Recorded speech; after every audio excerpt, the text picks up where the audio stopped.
عطا بن ابی رباح رحمۃ اللہ علیہ یہ بہت بڑے بزرگ گزرے ہیں، اللہ کے ولی تھے۔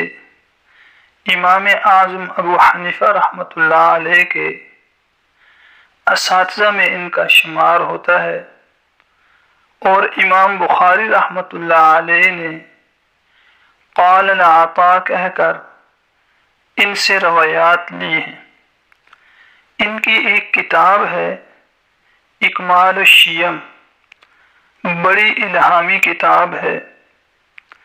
اس میں فرماتے ہیں کہ اللہ تعالی نے مجھے الہام فرمایا کہ لوگوں سے کہہ دو جب وہ گناہ کرتے ہیں تو ان تمام دروازوں کو بند کرتے ہیں جہاں سے دنیا دیکھتی ہے، مگر اس دروازے کو بند نہیں کرتے جہاں سے میں دیکھتا ہوں۔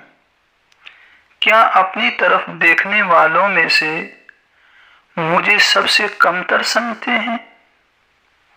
بات تو ٹھیک ہے، ہم گناہ کرتے ہوئے ایک چھوٹے سے بچے کا بھی لحاظ کر جاتے ہیں، مگر اس وقت اللہ کی ذات کو بھولے ہوئے ہوتے ہیں۔